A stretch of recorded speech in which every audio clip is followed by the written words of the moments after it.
এই ছবিটা আপনারা দেখছেন যে একেবারে হিন্দুর পরিবারের সম্পত্তি পর্যন্ত দখল করে নিচ্ছে মৌলবাদীরা। কাতর আর্তি জানাচ্ছেন তিনি।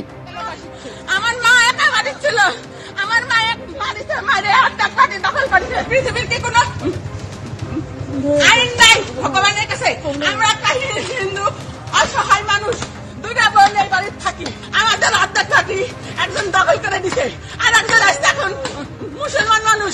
আমার এখানে করে আমরা হিন্দু মানুষ এখানে বাইরে দুটা বোন নিয়ে থাকি, আমাদের পৃথিবীতে কেউ নাই। আমাদের দোকান ভেঙে দিছে, বিশাল বাবা না দেশবাসী আমার বাড়ি ঘর সব দখল করে নিচ্ছে। দেখো এখন সব থেকে বড় প্রশ্ন হলো যে এই পরিস্থিতি থেকে নিস্তার পাওয়ার উপায় কি? তার কারণ যারা নিস্তার দেবেন, যাদের সব থেকে আগে অ্যাক্ট করার কথা, সেই সরকার, সেই প্রশাসন কার্যত অন্ধ ধৃতরাষ্ট্র হয়ে বসে রয়েছে। তারা কোনো পদক্ষেপ গ্রহণ করছে না। এমনকি এই ঘটনা যে ঘটে চলেছে, হিন্দুদের টার্গেট করা হচ্ছে, হিন্দু মন্দির জ্বালিয়ে দেওয়া হচ্ছে, ভেঙে দেওয়া হচ্ছে। হিন্দুরা পর্যন্ত এইটা পর্যন্ত বলছেন যে মৃত্যু যদি হয় সেটা নিজের দেশ বাংলাদেশে নয়, তারা ভারতে এসে মরতে বেশি স্বচ্ছন্দ বোধ করবেন। তারা প্রয়োজনে ভারতের জেলে থাকতে চান, কিন্তু বাংলাদেশে থাকতে চান না।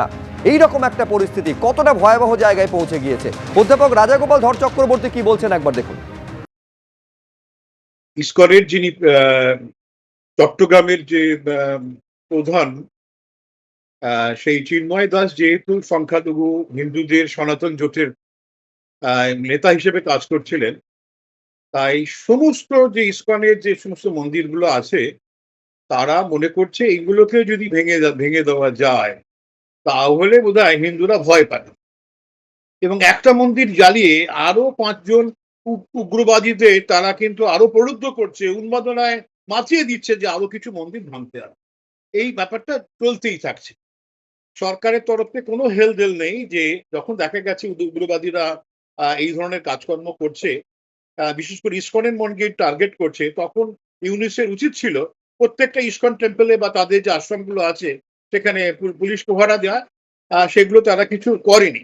লক্ষ্য একটাই, যে কি করে ইসকনকে শায়েস্তা করা যায় এবং ইসকন যদি ভেঙে দেওয়া যায় এবং ইসকন যদি ঘোষণা করে আমরা বাংলাদেশে কাজ করব না, তাহলে হিন্দুরা মনে করবে যে তাদের যে এক ধরনের আমব্রেলা কাজ করছিল, তাদের যে একটা ছাতা ধরে রেখেছিল নানান ধরনের বিপদ থেকে, সেই ছাতা আর নেই। এইটা তারা বোঝাতে চাইছে। কিন্তু ইসকনও বোধহয় আমার মনে হয় যে ইসকন সহজে এই ধরনের ফাঁদে পা দেবে না এবং ইসকন তাদের কাজকর্ম চালিয়ে যাবে। আমাদের যে পররাষ্ট্র সচিব কালকে পরশুদিন যাচ্ছেন, দেখা যাক উনি এইগুলো কতটা তুলতে পারেন। আমি একবার সরাসরি আপনাদের পেট্রাপোল সীমান্তে নিয়ে যাব। আমাদের প্রতিনিধি সমীরণ পাল এই মুহূর্তে আমাদের সঙ্গে রয়েছেন। সমীরণ, মূল প্রশ্নটা হচ্ছে এই জায়গাতে যারা পেট্রাপোল সীমান্ত পেরিয়ে যারা আসছেন, মূল আশঙ্কার জায়গা হচ্ছে যে ঠিক কী ধরনের অভিজ্ঞতার কথা তারা শেয়ার করছেন। আমি দেখছিলাম কিছুক্ষণ আগে তোমারই নেওয়া একজনের বক্তব্য শোনাচ্ছিলাম, তিনি তো মুখটুকু দেখানোর সাহস পাচ্ছেন না। কারণ কে এই সত্যি কথাটা বলছেন, মৌলবাদীরা যদি জানতে পারে তার পরিণতি হতে পারে মারাত্মক। একেবারে গত দিন যাচ্ছে শুভ্রজিৎ, পরিস্থিতি ভয়াবহ হচ্ছে। গত কয়েকদিন ধরে আমরা যেটা দেখেছি যে বেনাপোল সীমান্ত পেরিয়ে পেট্রাপোলে যে সমস্ত বাংলাদেশের বাসিন্দারা বা যে সমস্ত ভারতীয়রা তাদের আত্মীয়ের বাড়িতে বাংলাদেশে গেছিলেন, তারা ফিরে এসে তাদের ভয়াবহ অভিজ্ঞতার কথা আমাদের জানাচ্ছিলেন। কিন্তু আজকে সকাল থেকে যে ছবিটা আমরা দেখতে পাচ্ছি, যারা বাংলাদেশ থেকে এদেশে আসছেন তাদের প্রত্যেকেরই বক্তব্য তাদের এলাকা ঠিক রয়েছে, যা হচ্ছে অন্যত্র হচ্ছে।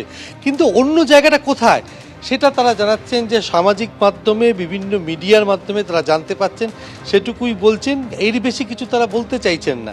ঢাকার এক শিক্ষক দম্পতি তারা জানিয়েছেন যে তাদের এলাকায় কোনো সমস্যা নেই, শুধু ভিসা সংক্রান্ত সমস্যা হচ্ছে। অর্থাৎ প্রত্যেকেই ক্যামেরা এড়িয়ে যাচ্ছেন। এবং যেটা সূত্রের খবর যেটা জানা যাচ্ছে, যখন বেনাপোল সীমান্ত পেরিয়ে এদেশে যারা আসছেন সেখান থেকে কাস্টমসের তরফ থেকে পরিষ্কার বাংলাদেশ সরকারের পক্ষ থেকে যেটা করা হচ্ছে, যেটা বলা হচ্ছে, যে সূত্রের খবর যে তাদেরকে পরিষ্কার বলে দেওয়া হচ্ছে যে ভারতীয় সংবাদ মাধ্যমের কাছে কোনোভাবে মুখ না খুলতে। আর সেই কারণে প্রত্যেকের মধ্যে একটা আতঙ্ক এবং যারা আসছে আতঙ্কের ছাপ রয়েছে চোখে মুখে। শুভ্রজিৎ, আমি একবার সরাসরি আপনাদের পেট্রাপোল সীমান্তে নিয়ে যাব। আমাদের প্রতিনিধি সমীরণ পাল এই মুহূর্তে আমাদের সঙ্গে রয়েছেন। সমীরণ, মূল প্রশ্নটা হচ্ছে এই জায়গাতে যারা পেট্রাপোল সীমান্ত পেরিয়ে যারা আসছেন, মূল আশঙ্কার জায়গা হচ্ছে যে ঠিক কী ধরনের অভিজ্ঞতার কথা তারা শেয়ার করছেন। আমি দেখছিলাম কিছুক্ষণ আগে তোমারই নেওয়া একজনের বক্তব্য শোনাচ্ছিলাম, তিনি তো মুখটুকু দেখানোর সাহস পাচ্ছেন না। কারণ কে এই সত্যি কথাটা বলছেন, মৌলবাদীরা যদি জানতে পারে তার পরিণতি হতে পারে মারাত্মক। একেবারে গত দিন যাচ্ছে শুভ্রজিৎ, পরিস্থিতি ভয়াবহ হচ্ছে। গত কয়েকদিন ধরে আমরা যেটা দেখেছি যে বেনাপোল সীমান্ত পেরিয়ে পেট্রাপোলে যে সমস্ত বাংলাদেশের বাসিন্দারা বা যে সমস্ত ভারতীয়রা তাদের আত্মীয়ের বাড়িতে বাংলাদেশে গেছিলেন, তারা ফিরে এসে তাদের ভয়াবহ অভিজ্ঞতার কথা আমাদের জানাচ্ছিলেন। কিন্তু আজকে সকাল থেকে যে ছবিটা আমরা দেখতে পাচ্ছি, যারা বাংলাদেশ থেকে এদেশে আসছেন তাদের প্রত্যেকেরই বক্তব্য তাদের এলাকা ঠিক রয়েছে, যা হচ্ছে অন্যত্র হচ্ছে। কিন্তু অন্য জায়গাটা কোথায় সেটা তারা জানাচ্ছেন যে সামাজিক মাধ্যমে, বিভিন্ন মিডিয়ার মাধ্যমে তারা জানতে পাচ্ছেন, সেটুকুই বলছেন। এর বেশি কিছু তারা বলতে চাইছেন না। ঢাকার এক শিক্ষক দম্পতি তারা জানিয়েছেন যে তাদের এলাকায় কোনো সমস্যা নেই, শুধু ভিসা সংক্রান্ত সমস্যা হচ্ছে, অর্থাৎ প্রত্যেকেই ক্যামেরা এড়িয়ে যাচ্ছেন।